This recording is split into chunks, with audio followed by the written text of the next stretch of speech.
Здравствуйте, уважаемая аудитория. Здравствуйте, уважаемый Мурат Рена. Здравствуйте, Айсулу. Очень рад вас видеть. Всем мира и добра. Спасибо. Мурат, мы сегодня продолжаем разбор книги «Тайные знания тибетских мастеров». Вы знаете, Айсулу, надеюсь, вы не будете против, если мы продолжим наш разговор об этой книге в следующий раз. А сегодня я хотел бы подытожить то, о чем во многих беседах уже рассказывал. Но так как весь этот материал разбросан в разных этих беседах, я подумал, что хорошо было бы подытожить. А речь касается того, как вообще наша планета управляется, как здесь вообще жизнь организована, как вообще Земля соотносится ко Вселенной и так далее. То есть все такую полную картину в нашей сегодняшней беседе просто как бы подытожить, потому что обо всем этом я уже рассказывал, но как бы этот материал разбросан в разных беседах, и я подумал, хорошо было бы собрать воедино и так компактно обрисовать всю картину, чтобы была такая ясность полная. Вот, поэтому я подумал, что я начну прям как бы вот с самого начала и коротко буду на основные моменты обращать внимание, а в случае чего, конечно, вы задавайте вопросы, если что-то будет неясно. Хорошо. Вот. Ну, начал бы я с того, что, во-первых, я хотел бы сказать, что вот есть наша Вселенная, а вообще в таких вселенных очень много в универсуме. Да? Наша Вселенная – это одна из этих вселенных.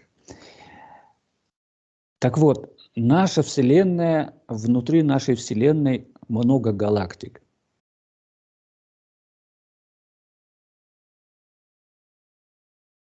Внутри этих галактик существуют солнечные системы. Так вот, наша Солнечная система одна из, там в одной галактике может быть несколько солнечных систем. Так вот, наша Солнечная система – это одна из многих.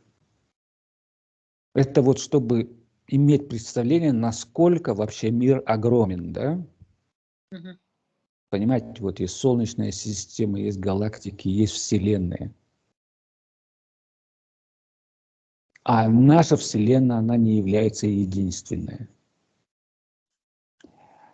И очень важная вещь. Весь этот универсум, он подчиняется единому космическому закону. Но об этом законе я тоже посвятил. То есть есть несколько главных космических законов, которым подчиняется все, что существует вообще. Вот.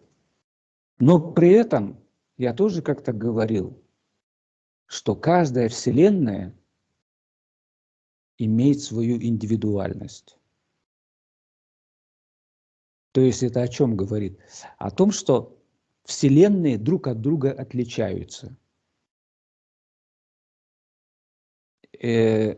У каждой Вселенной могут быть свои как бы внутренние законы, которые не противоречат общему космическому закону единому, но вносятся как бы вот в нашей Вселенной есть какие-то свои законы, которые могут отличаться от соседней Вселенной. Да? Это вот как, например... Учитывая менталитет. Да, вот, например, как в Америке есть Соединенные Штаты Америки, там у них сколько, 50 штатов, да?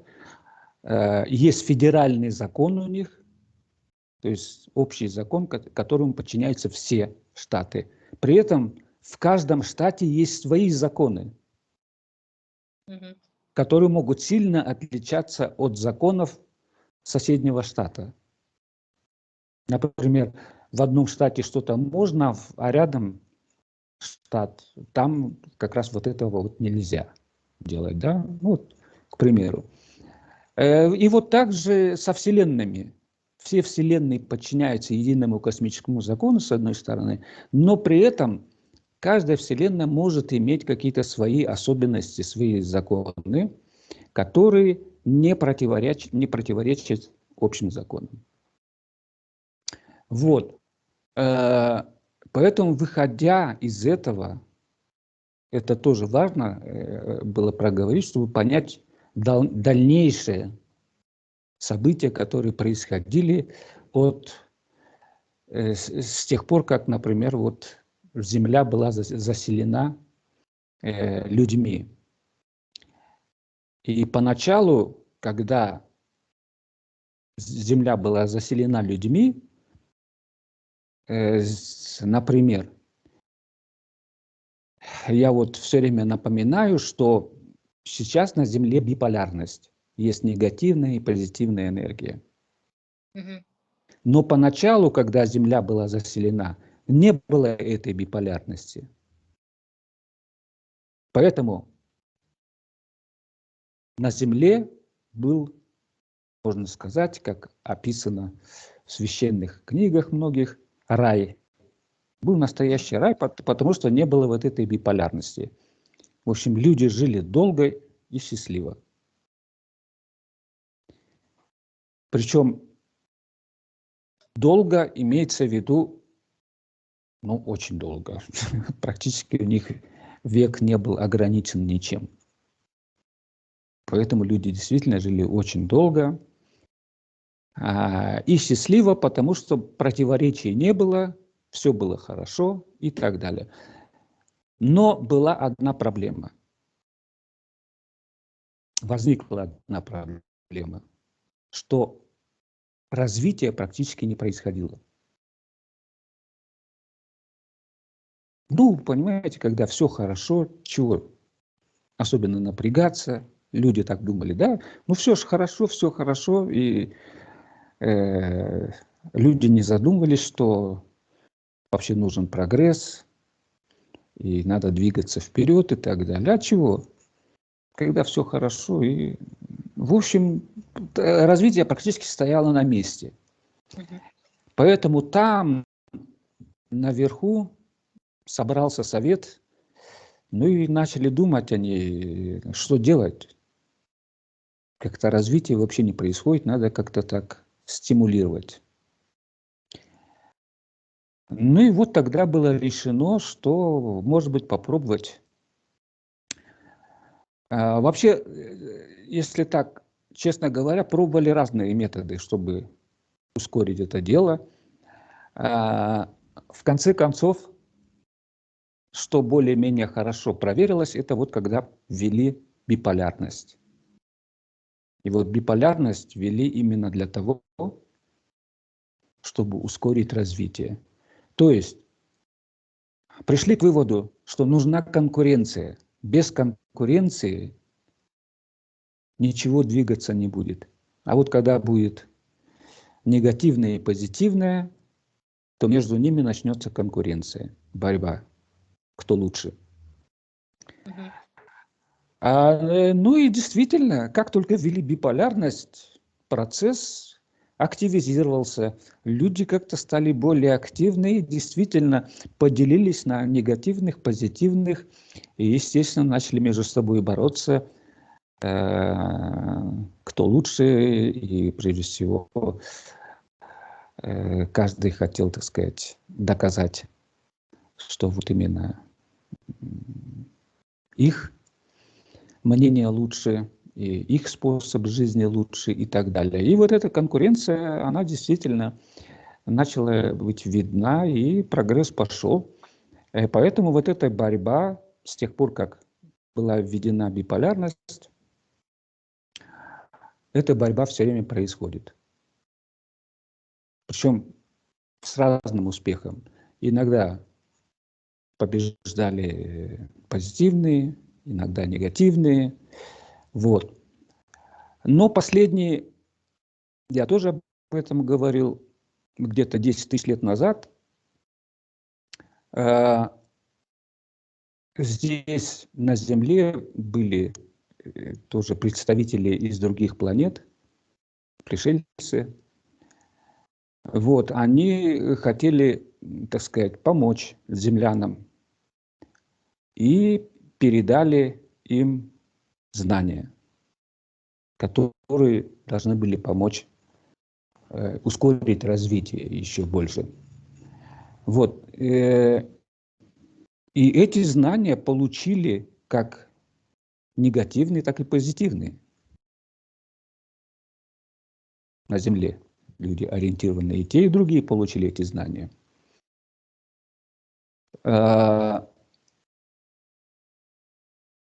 И вместо того, чтобы использовать на благо человечества и развития, негативные силы начали использовать эти знания только для себя. И поэтому получилось так, что они начали эти знания скрывать от других, и постепенно эти знания стали тайны.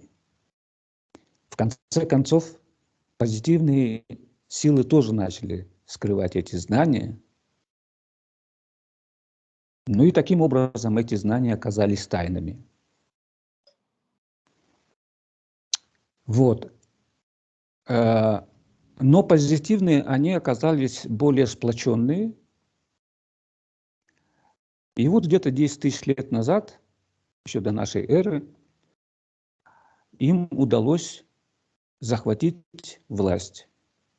Сначала в Египте это было. Вот, постепенно они свою власть начали распространять на всю планету. А так как они научились всем механизмам, как управлять обществом и так далее, то они очень искусно это использовали. А самое главное, они поняли, что достаточно на руководящих постах посадить своих людей, и они могут управлять огромными массами людьми. И таким образом им не понадобилось особенно много людей, чтобы, так сказать, захватить всю власть. То есть они шли не путем войны, да, чтобы чем-то завладеть, а вот именно тем, что сажали своих людей в нужных местах, и таким образом вся власть концентрировалась в их руках. Вот. Был у них, естественно, единый центр, куда вели все ниточки, да? А с другой стороны они оттуда, значит, управляли. Вот. А позитивные силы, ну что им оставалось делать? Ну, они, естественно, тоже все время пытались как-то бороться, перехватить власть, создавали какие-то свои тоже структуры, которые должны были противостоять. Вот, но силы были неравны, потому что вся власть уже была в руках негативных, и позитивным оставалось только действовать как бы нелегально, в укрытии и так далее. И таким образом, вот в прошлый раз мы говорили о белом братстве. Да? Вот это же было не единое такое сообщество. То есть позитивные все время пытались создавать вот такие вот общества, которые должны были противостоять. И, к примеру, я тоже говорил об этом. Например, было создано масонское движение в средние века, да? Мгм. И создали его позитивные силы. И, естественно, они должны были как бы, с одной стороны, улучшить ситуацию, прежде всего, ну, это поначалу это были каменщики, то есть те, кто, ну, руками работали, да. Вот постепенно в эту организацию входили, так сказать, лучшие умы, и они, естественно, эта организация тоже была, ну, тайная, они так особенно себя не афишировали. Но вскоре она уже, так сказать, была на виду, и негативные, как всегда, применили то, что они часто и делали. Любое общество, которое создавалось на благо, туда внедряли негативные своего человека. Тот, в свою очередь, приводил еще одного. И таким образом постепенно они перехватывали власть. А как только негативные перехватывали власть, вроде общество было то самое, но цели начинали постепенно кардинально меняться и переворачиваться с плюса на минус. Вот уже так же произошло с масонами. Масоны, которые поначалу, у них были светлые идеи, и они действительно очень много хорошего поначалу делали. Как известно, в масонские организации входили многие известные люди, например, Моцарт, Гёте, Пушкин. Вот, они входили в масонские организации, но тогда это еще было, так сказать, с позитивным, в позитивном направлении эти масонские организации. Но постепенно управление было перехвачено, и масонские организации, ну, к сожалению, уже, так сказать, приобрели негативный смысл. И масонские организации существуют до сих пор.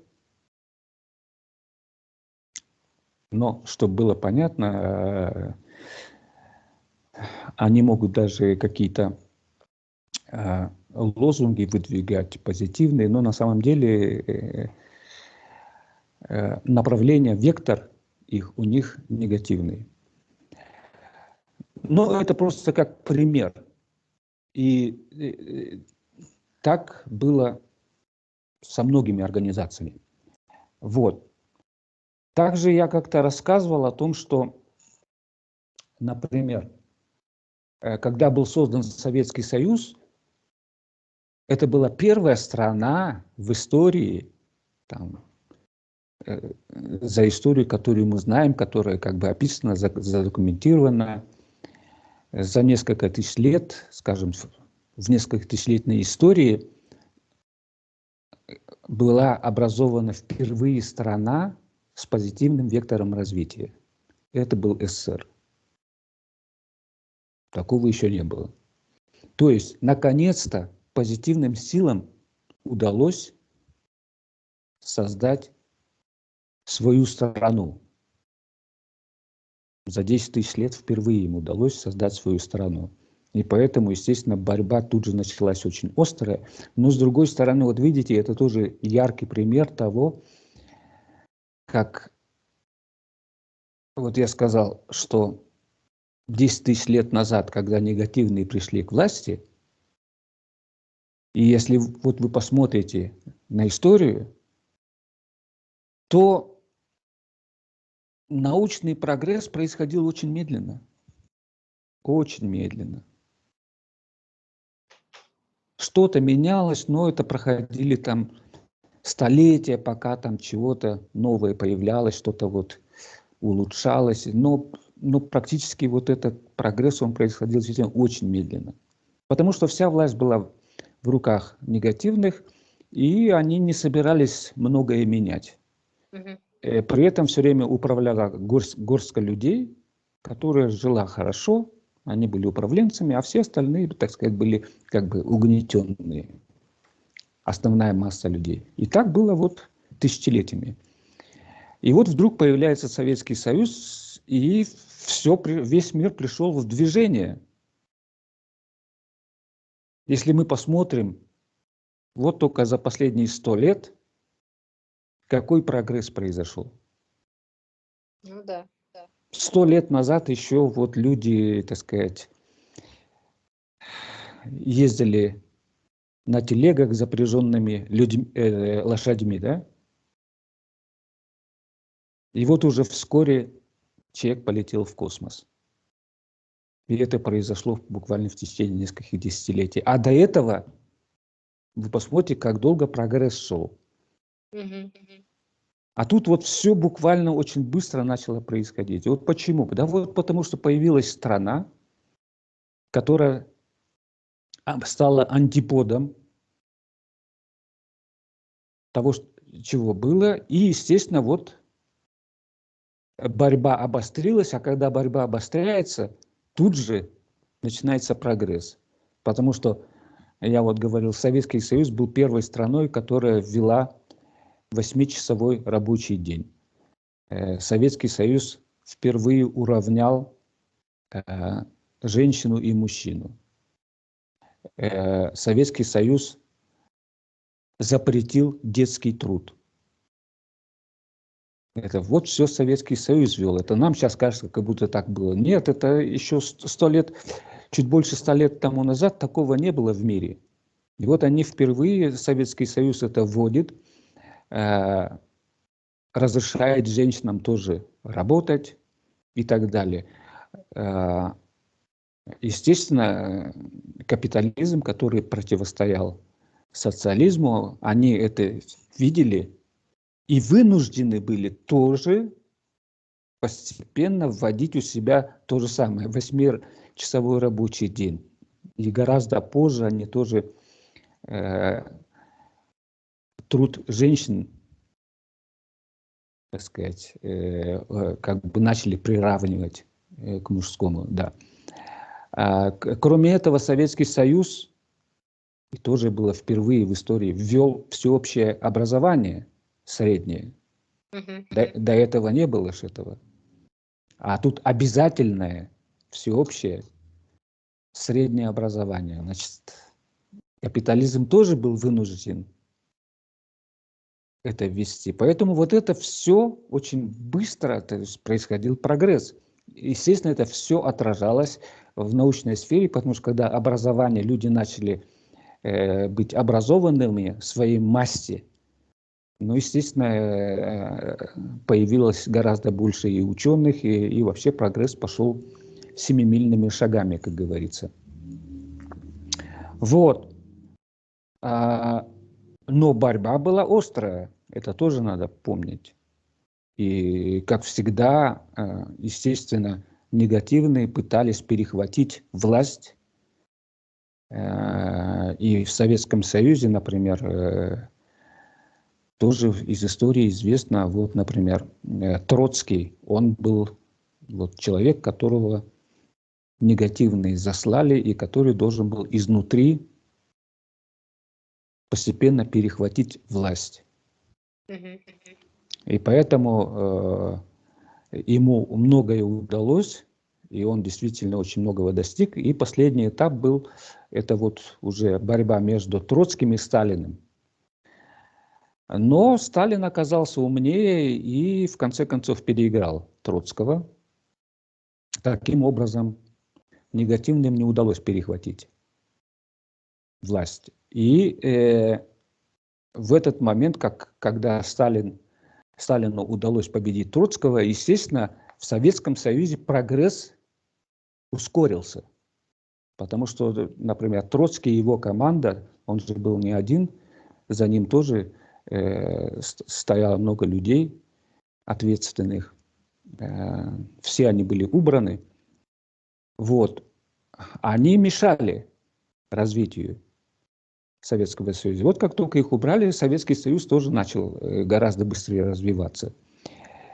Но после войны, ну, обычно негативные, у них тоже были свои инструменты. Вот они, с одной стороны, внедряли своего человека, и если даже и не всегда вот внедренным людям удавалось перехватить власть, но часто они, значит, применяли крайние меры.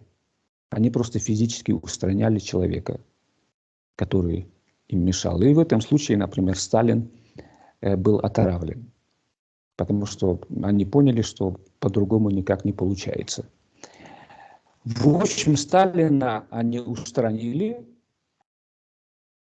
и, естественно, по-прежнему они, так сказать, внедряли своих людей в советскую власть, в высшие эшелоны, или подкупали тех, кто там уже был.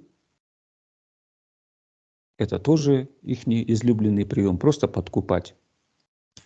И вот постепенно там, значит, в Советском Союзе, в высших эшелонах власти все больше появлялось людей, которые, в общем-то, были носителями идей, значит, негативных сил. И таким образом вот постепенно это привело к тому, что Советский Союз развалился. Но, тем не менее, появление Советского Союза, вот это было огромным толчком в развитии всего человечества. Это с одной стороны. С другой стороны, вот это тоже показывает вот эту борьбу между негативными силами и позитивными, насколько она была острой. Вот. При этом вы должны понимать, что Советский Союз, он же очень быстро приобрел огромный авторитет во всем мире, и во всем мире начали смотреть с восхищением, с удивлением на то, как Советский Союз развивался. И многие страны начали присоединяться, менять у себя строй и переходить на социалистические страны. То есть вообще планета поделилась как бы очень быстро на две части. Те, которые оставались под влиянием капитализма, и те, которые, значит, выбрали социалистический путь развития. Очень, в принципе, в историческом масштабе это произошло достаточно быстро. Так что вот это был большой шанс, огромный шанс, значит, позитивных сил перехватить вообще управление во всем мире. Вот. Но, к сожалению, Советский Союз распался, и на какое-то время как бы власть опять начала возвращаться к негативным силам. Вот. Но дело тут же еще вот в чем. Как бы Земля тоже имеет свой путь развития, и об этом я тоже говорил, что наша Земля переходит из третьего измерения в четвертое. Это уже, так сказать, независимо от того, что происходит, какие процессы на Земле. Земля сама переходит в четвертое измерение, и это тоже оказывает влияние на, в общем-то, такие глобальные процессы. И получилось так, что Земля, помните, я говорил, что четвертое измерение уже делится отдельно позитивное и отдельно негативное. Да? То есть там планеты, они уже находятся там не смешано, биполярности нет, вот так скажем, да? В четвертом измерении. Там планета или в негативном векторе находится, или в позитивном. Вот. Получилось так, что Земля идет в позитивный вектор. Вот. И чтобы, так сказать, вот этот переход совершился, и чтобы Земля перешла спокойно в 4-е измерение, без каких-то преград, а преграда могла оказаться тем, что, как мы знаем, в 20 веке была создана ядерная бомба, и вот эта борьба между капитализмом и социализмом уже была настолько острая, что они готовы были применить ядерный свой арсенал друг против друга. А в этом случае не только была бы цивилизация уничтожена, но Земля была бы заражена радиацией, и это могло быть на несколько тысячелетий. Здесь бы вообще жизнь была невозможна. Такая опасность возникала. Ну да. Вот. Поэтому, чтобы предотвратить вот такой сценарий,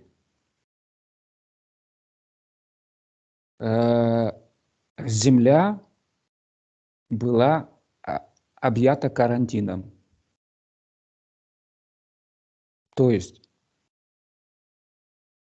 вот я говорил, что когда-то на Земле появлялись пришельцы из других планет, причем эти пришельцы были как с позитивных планет, так и с негативных. Понимаете? И они беспрепятственно здесь могли высаживаться и оказывать свое влияние. Вот. А когда ввели карантин, то уже, так сказать, никто из пришельцев здесь не мог появиться. Вот именно, чтобы, так сказать, уже никто не мешал, никакие силы извне не мешали, что Земля сама должна развиваться, но с другой стороны за ней присматривали, чтобы, так сказать, люди сами себя не уничтожили. И тоже я вам в одной из бесед я рассказывал о том, что задокументирован случай, когда американцы готовы были применить атомные бомбы, то есть пустить ракеты с атомными боеголовками на Советский Союз, и когда они, так сказать, нажали кнопки, ничего не сработало. Хотя до этого вроде-то они проверяли, но все время это же была боеготовность. Все, нажали кнопку, а ракеты не полетели. Вот выясняли и никак не могли понять, почему это произошло. Вот, на самом деле это вот было вот в таких крайних случаях, исключительных случаях, значит, там наверху вмешивались. Хотя изначально вот этот карантин был введен в том, чтобы никто не вмешивался. Но Земля не осталась как бы, вот ввели карантин, и она сама по себе. Нет, конечно, как бы есть силы, которые присматривают за Землей, есть силы, которые как бы ее охраняют от вот этого внешнего влияния, но при этом они сами, да, курируют, а при этом, да, вот они сами внимательно следят, чтобы, так сказать, ничего такого страшного не произошло. Вот таким образом получилось так, что вот эта борьба между негативными и позитивными силами в лице, так сказать, социалистического лагеря и капиталистического, оно привело к тому, что взрывной прогресс произошел, что все, но это вот эта конкуренция вынудила, что все очень быстро развивалось. Это с одной стороны. Но с другой стороны, вот очень быстро появилась вот эта опасность, что люди сами себя могли уничтожить. И так что вот этот карантин, он как бы был тоже вынужденной мерой, чтобы предотвратить это дело. Единственное, Я вот тоже как-то рассказывал о странниках, да, это вот пришельцы из других измерений, которые рождаются в человеческом теле.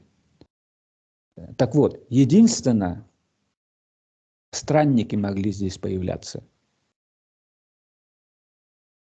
То есть, если кто-то из другого измерения, пришельцы, появляются, вот для них этот карантин не распространялся, это вот странники. Но странники, они должны были рождаться в человеческом теле. Поэтому это немножко другое, чем просто пришельцы, да? Чтобы было ясно, что вот, например, сейчас на Земле очень много странников. И в основном странники как раз помогают людям. Сейчас их очень много. И вот именно, что вот этот переходный период произошел более-менее плавно. Вот, прежде всего, странники поэтому здесь находятся в большом количестве в данное время. Вот, и наконец-то когда вот Советский Союз распался, и вроде бы власть опять начали перехватывать негативные силы, но вот в 2000-х годах появился в России Путин. И он начал очень быстро опять возрождать Россию, которая практически была на грани распада. То есть Россия могла вообще исчезнуть с карты мира как государство. Вот в этот момент появился Путин и спас, не только спас Россию, а вообще возродил ее. И Россия очень быстро стала вставать на ноги, при этом с позитивным вектором развития. Поэтому борьба вновь обострилась между негативными и позитивными силами. И вот в наше время достигла своего пика.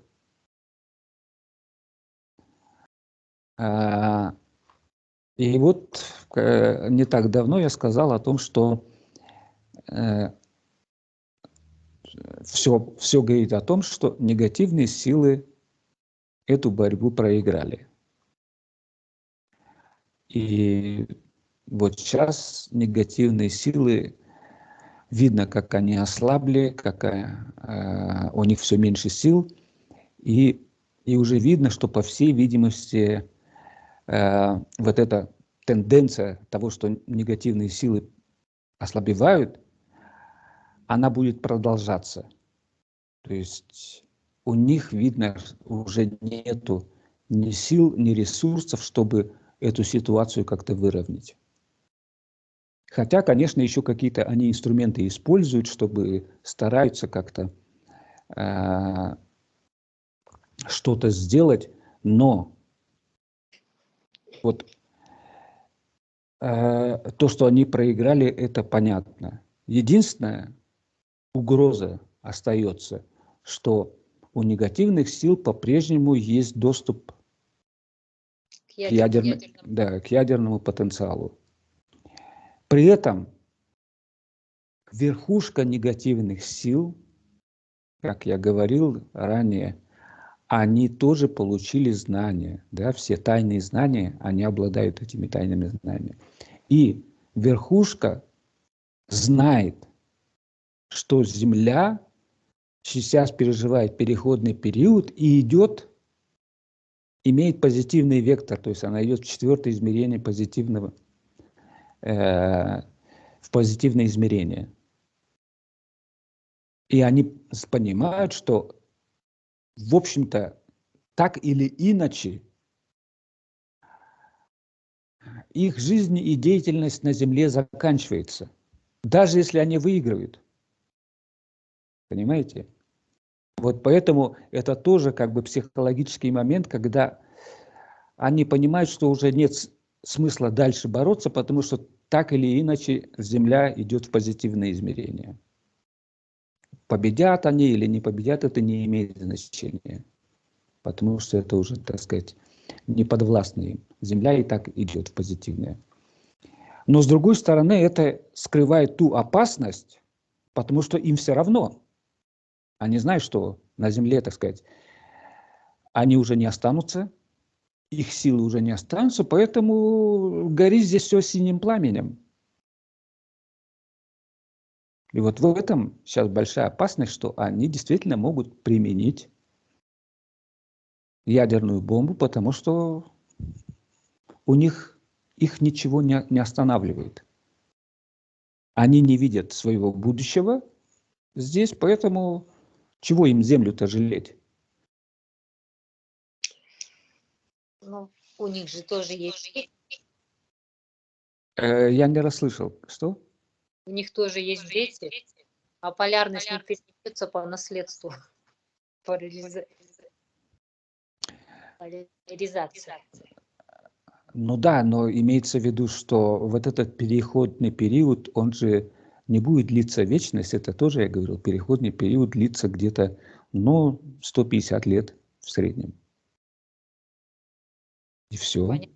Я просто говорю, даже если взять какого-нибудь маразмирующего старика, который вот уже вот на грани, то он все равно подумает о своих внуках, прежде чем нажать кнопку. Не, ну поэтому они все-таки еще как-то борются, но они-то привыкли думать, ну, столетиями вперед. Да, планировать свое будущее не на 50 лет, не на 100 лет, а ну, на пару сотен лет вперед они планировали всегда. Поэтому им удавалось так долго удерживать власть, потому что они не только хорошо планировали, но при этом они знали, как это удерживать власть. И поэтому им это удавалось. И сейчас, естественно, они видят, что будущего-то нету. Все, оно заканчивается. Причем, чем дальше этот переходный период обусловлен тем, что Земля-то все больше подвергается, то есть негативная энергия будет ослабевать сама по себе. Вот до этого я говорю. Кажется, что даже у самого негативного вверху стоящего человека все равно нету абсолютно негативной настроенности. Там все равно будет капелька позитивного уклона. Не, ну он, вы понимаете как, негативные силы-то о себе думают хорошо. Они же о себе не думают, что они какие-то там вот нехорошие. Вот Не, они как раз таки себя очень любят и так далее. И, кстати, я тут тоже заодно хочу сказать, вот, например, многие думают, жалуются, вот, говорят, имеют претензии к Богу, говорят, вот я ничего плохого не сделал, а у меня вот в жизни все плохо, и вот опять какое-то несчастье меня преследует и так далее. А вот этот, сволочь, там, злодей, у него все хорошо. И вот говорит Богу, ну а где же справедливость? Да, ну часто можно такое услышать. Это вот говорит о том, что люди не понимают, что, как устроен мир, и поэтому я вот это все рассказываю, чтобы было немножко более понятно, что Бог любит всех. Вы должны понимать, что Он любит и негативных, и позитивных. Для Него нет разницы. Кто-то имеет негативную поляризацию или позитивную. А почему? Да потому что там такая тонкая грань, если честно.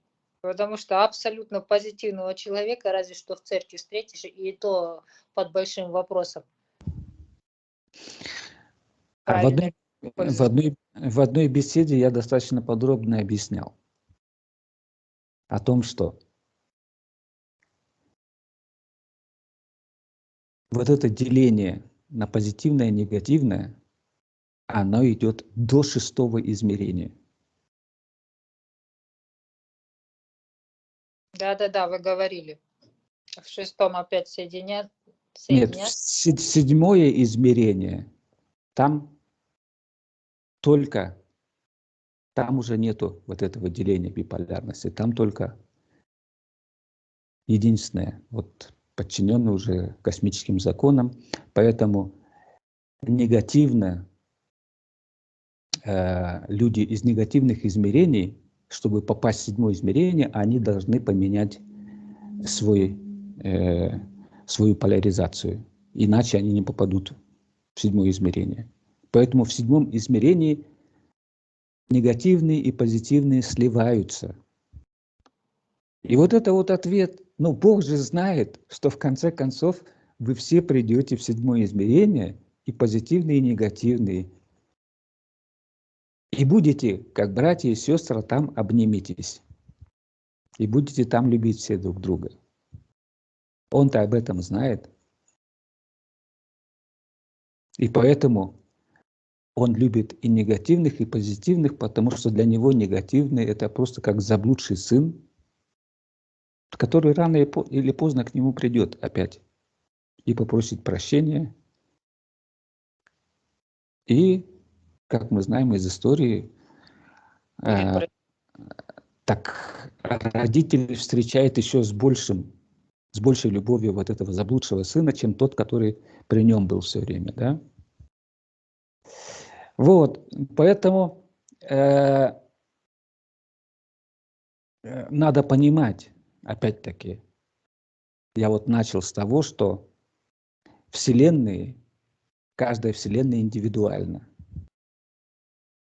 Так вот это то, что у нас в нашей вселенной есть вот это деление на позитивное и негативное, это просто наш путь развития. Это не значит, что в других вселенных точно то же самое происходит. Да? Интересно. А какая есть альтернатива? А у них совершенно по-другому происходит. У них там свои законы, но которые не противоречат единому космическому закону. Так что вот этот закон не противоречит единому космическому закону. Почему? Вот поэтому я объясняю. Не противоречит, потому что в седьмом измерении и так, то есть вот это развитие приводит к седьмому и так измерению, где все сливается. Поэтому таким образом в конечном итоге надо рассматривать как октавово, поэтому я говорил, вот наш мир – это 8 октав, да, это вот чисто наш локальный мир. Угу. Это вот как бы наша страна в глобальном масштабе, да, вот есть много стран разных, и вот в глобальном масштабе вот эти 8 октав – это вот как бы наша страна, которая развивается вот таким образом, что первоначально на первых этапах есть деление на позитивное и негативное, которое способствует быстрому развитию, и в конце концов все опять сливается, и в конечном итоге мы выходим, так сказать, проходим этот путь достаточно быстро, да, от, скажем, первого измерения до 8, вот этот путь, он значительно ускорился. Мы проходим достаточно быстро, и вот для этого это все призвано. И поэтому это не противоречит единому космическому закону. И вот как бы Бог об этом знает, что это не противоречит, и знает, что все равно все вернутся к Нему. И поэтому Он, так сказать, единственное, что Он не вмешивается, Он понимает, что на Земле идет такое развитие, есть позитивные и негативные. Негативные делают свое дело и стараются делать как можно лучше. И то же самое делают позитивно, они тоже стараются как можно лучше. Каждый старается. И какие претензии? Ну, Бог же видит, и этот старается, и этот старается. Значит, и этот хороший, и этот хороший. Все равно они придут в конечном итоге вместе, обнявшись, но уже в седьмом измерении. Просто это произойдет гораздо быстрее, чем если бы не было вот этого разделения на позитивное и негативное.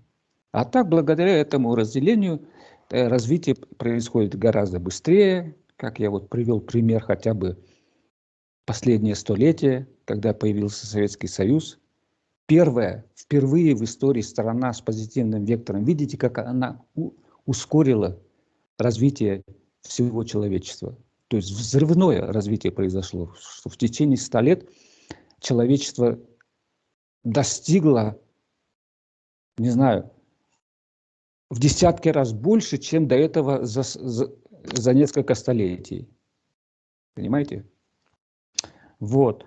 И вот сейчас, когда, так сказать, позитивные силы наконец-то приобретают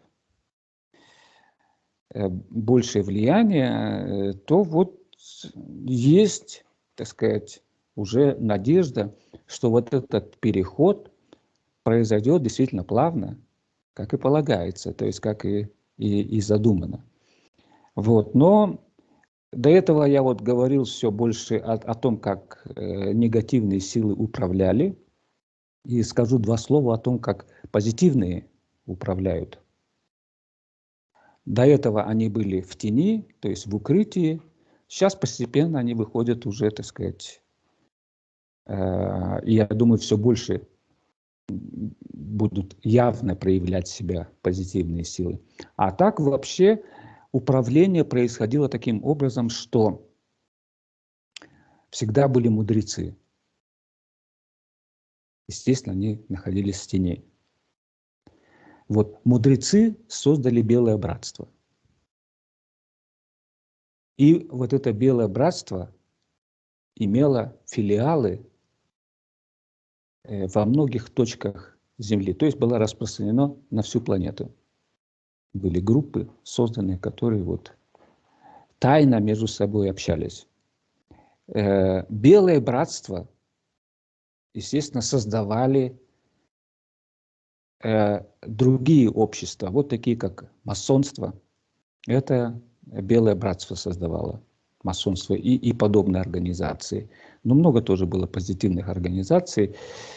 Ну, зачастую, естественно, постепенно и так негативные перехватывали управление, но позитивные создавали какие-то новые организации. То есть вот это все время шла борьба, тихая, там, укрытая.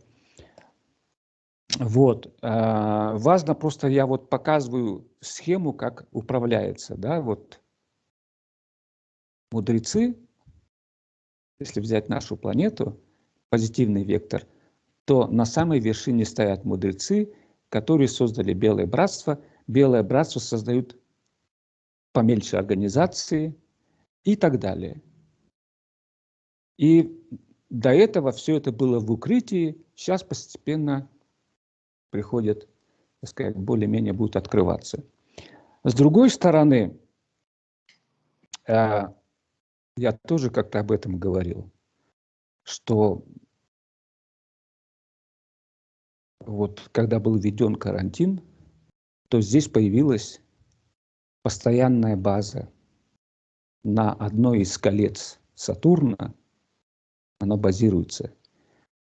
И там находится база межпланетарной конфедерации. То есть с высших измерений инопланетяне, они следят, чтобы карантин выполнялся неукоснительно, с одной стороны, а с другой стороны, они курируют, чтобы на Земле вот этот переход произошел спокойно, и чтобы здесь, так сказать, тоже не произошло самого ужасного, что может быть, это, так сказать, цивилизация сама себя уничтожит. Да? Они тоже за этим следят, чтобы, ну, стараются предотвратить такой негативный сценарий. Вот. И они находятся, так сказать, на Сатурне, и оттуда, так сказать, прежде всего их задача – это чтобы карантин исполнялся, чтобы внешние игроки сюда, так сказать, не внедрялись. Они за этим следят. Вот. А над ними вот есть 8 наших измерений, да? Так. Вот, над ними еще тоже есть еще одна комиссия, которая следит как бы уже за нашей всей октавой. Их называют хранители. То есть они уже следят, чтобы ну, вообще во всей нашей Солнечной системе, они не только, так сказать, Земля для них это слишком маленький объект, они уже следят за всей Солнечной системой, за всеми, так сказать, взаимодействиями между разными измерениями.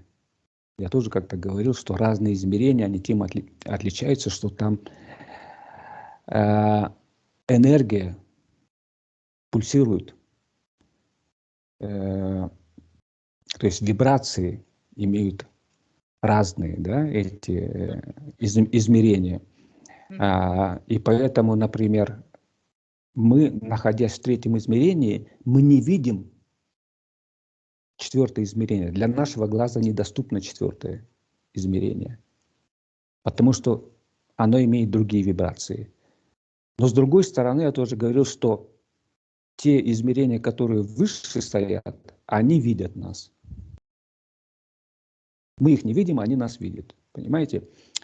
Вот. И вот эти хранители, они следят как раз за тем, чтобы вот эти вибрации работали как надо, чтобы, так сказать, не происходило каких-то нарушений. Так что вот эта вот иерархия, чтобы вы понимали, как она идет. Если на Земле вот вы возьмете на сегодняшний день, как управляется Земля, вот есть негативный вектор и есть позитивный. Вот в негативном у них есть, так сказать, самая главная ячейка, которая в укрытии находится, но щупальца их распространяются в основном, как я говорил, они своих людей везде расставляют на руководящих постах. Вот. А позитивные вот сейчас формируются. Вот сейчас идет как раз мощное формирование позитивных сил, когда разные страны постепенно начинают объединяться. Я вот говорил к БРИКСу. Вот БРИКС, который еще недавно состоял из 5 стран, уже присоединились еще 6 стран и хотят более 40 стран. А думают еще больше. Ну, то есть, получается, большинство мира на нашей планете, то есть большинство стран на нашей планете уже хотят присоединиться к БРИКСу. То есть положительный вектор сейчас формируется. Вот. За ними, вот, за всеми этими процессами стоит Белое Братство, которое управляет этими процессами позитивными. Над ними мудрецы. Все вот это и позитивное, и негативное управляется, то есть курируется межпланетной конфедерацией. А еще выше находятся хранители. Таким образом, чтобы вы понимали, что на самом деле развитие на Земле, оно находится под пристальным вниманием, и нет такого, что как бы вот это развитие было пущено на самотек, и вообще как хотите, так развивайтесь. Нет, есть у нас свобода выбора, да, мы можем, так сказать, развиваться. Я говорил, основной закон, единый космический, один из основных законов – это свобода выбора, да? Поэтому, вот, кстати, поэтому многие вселенные имеют как бы свои подзаконы, потому что это прежде всего распространяется этот закон на вселенные, что вот вселенная имеет, у нее свобода выбора, и каждая вселенная тоже имеет право вот вводить свои подзаконы. С другой стороны, человек, как высшее существо, он тоже имеет свободу выбора. Поэтому на Земле люди, с одной стороны, имеют свободу выбора, но все это подчиняется единому космическому закону. То есть человек не может противостоять единому космическому закону. Все должно быть, то есть нету хаоса, вот что я хочу сказать. Все упорядочено, все имеет законы, причем такие, которые неукоснительно исполняются, но при этом есть свобода тоже определенная, до определенной степени есть свобода, как и у Вселенной, как и у Солнечной системы какой-то, так же и у человека. Есть какая-то свобода, которая предопределяется свободой выбора. Ну, Вот да. у нас, вот как у людей, тоже есть свобода, мы можем заниматься тем или иной деятельностью, это вот наша свобода, да. Но тоже наша свобода всегда будет ограничена какими-то законами и так далее. Вот. Но я надеюсь, я вот как-то сейчас вот в общем обрисовал ситуацию, как вообще управляется, прежде всего, наша планета, почему наша жизнь выглядит так, а не иначе, и куда движется все развитие, и как вообще все обустроено в этой Вселенной. Надеюсь, я так коротко рассказал. Многое более подробно, какие-то вещи я рассказывал в других беседах. Но все равно, если какие-то вопросы будут у наших слушателей, пожалуйста, пишите в комментариях. Вот. Очень интересно. Буду отвечать по мере возможности. Очень интересно. Вот и все пока. Айсулу, у вас есть какие-то вопросы? Нет, нету. Хорошо. Ну, в таком случае я желаю всем, так сказать, смотреть с надеждой и позитивно в будущее, потому что все идет, как я говорил. Земля выбрала позитивный вектор и движется в сторону 4-го измерения, причем именно позитивной поляризации, поэтому все будет хорошо. Несмотря на то, что в ближайшее время еще будут происходить какие-то негативные явления, потому что, естественно, негативные силы сопротивляются, и какие-то вещи будут происходить, но все равно надо знать, что это временно, потому что все равно основной вектор, он идет в позитивное русло, и, как я сказал, позитивные силы сейчас вот формируются, вместе собираются и становятся их, естественно, влияние их будет вот в ближайший, это уже так сказать, не за горами, это вот в ближайший год, 2, 3, вот это влияние будет увидеться. И мы достаточно вот скоро увидим, как мир начнет меняться в лучшую сторону. Так что все будет хорошо. Благодарю за очень интересную всем беседу. Благодарю за прогноз. Спасибо. Ладно, всего хорошего.